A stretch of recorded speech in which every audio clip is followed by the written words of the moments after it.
again. You can see the size of the trees that were knocked over here too. So we are talking some significant damage on this property. Buying a home right now looks a lot more like this. Or like this. Right after the fireworks were done, it started pouring. They've actually been handing out these complimentary ponchos to everyone. Your commute might feel a little bit like this. Hundreds of people have turned out here at Secor and Central for a protest in honor of George Floyd, the man who was killed in police custody earlier this week. We're just starting to get that initial coating of snow. Pretty easy to shovel away right now. I'm gonna leave you with this. In just a few short months, we'll have another season and another chance to bring that Kelly Cup home. This means that the mayor, who's actually with me right now, can actually move forward and work with the other 8 municipalities.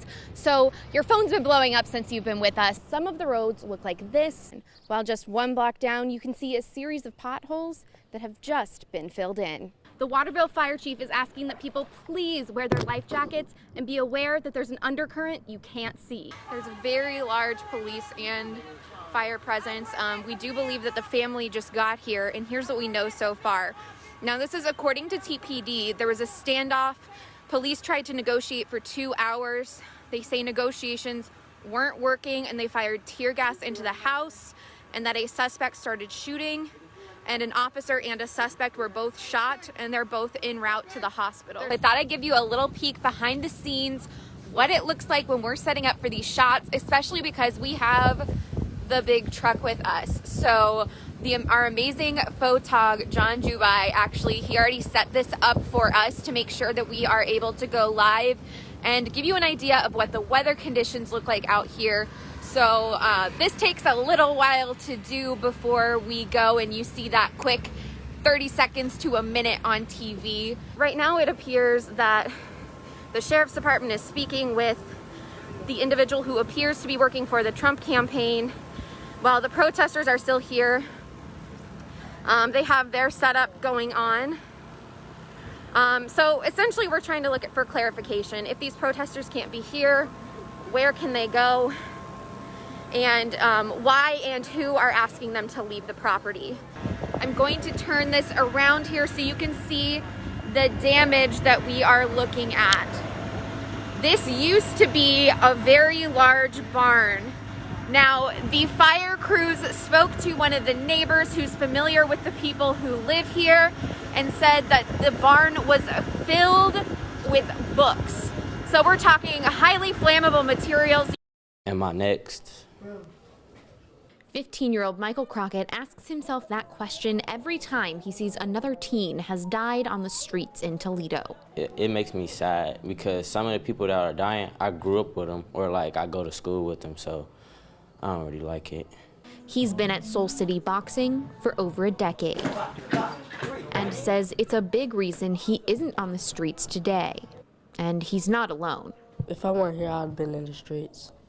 For them, these teen gun violence deaths are personal. Soul City Boxing saved me from where I could have been because all my friends went to jail or like some of them dead and stuff like that, and I didn't want to end up like that. If they could sit down with public officials to talk about what needs to be changed, this is where they'd start.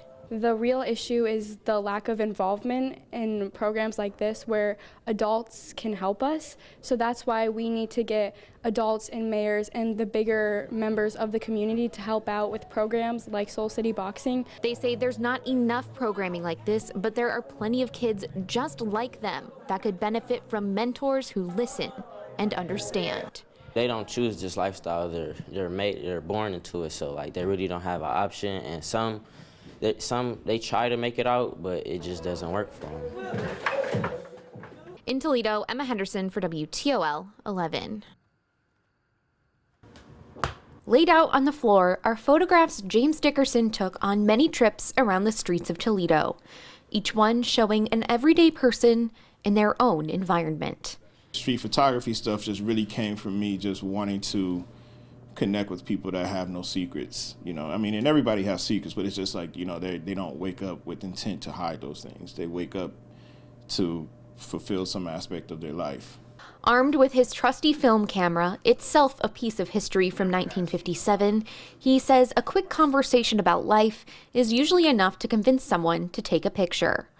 Others are candids, documenting moments in Toledo history. I want to document the Black experience. I want to document the brown experience. I want to document everything that I can, because there's people that don't have those trails left behind. Dickerson's art name is Dirty Kicks, after a Wu-Tang Clan lyric.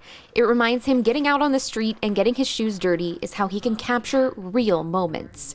This past year, he's been documenting lives of people during the pandemic. One of the things that I noticed with COVID was that neighborhoods woke up. You know, more people are outside. They're actually engaging their neighbors. I hadn't personally seen anything like that since the 90s. Dickerson's hope is that by documenting everyday Toledoans, he captures the true essence of the city, and his snapshots will resonate with future generations walking the same streets. In Toledo, Emma Henderson, WTOL 11. From the Horseshoe to the Big Apple, Ohio State marching band members from Northwest Ohio are ready for their big debut in the Macy's Thanksgiving Day Parade. I'm just looking forward to getting to Herald Square and having the cameras all over us. It's Kyle Preet's first year in the band, and it's hard for him to believe he'll be marching in just a few days. It's going to be weird not going home for Thanksgiving break, and with that, my mom always loved watching the parade growing up, so on Thanksgiving morning I'd wake up and the parade would already be on. Adam Wells has similar memories. On Thanksgiving, I would always wake up Thanksgiving morning to my mom watching the Macy's Day Parade. And the excitement still hasn't quite sunk in yet. Now that I'm gonna be in the parade, that's pretty awesome. Once in a lifetime experience for sure. An experience many of us will be watching from our Northwest Ohio homes. Reporting in Columbus, Emma Henderson, WTOL 11.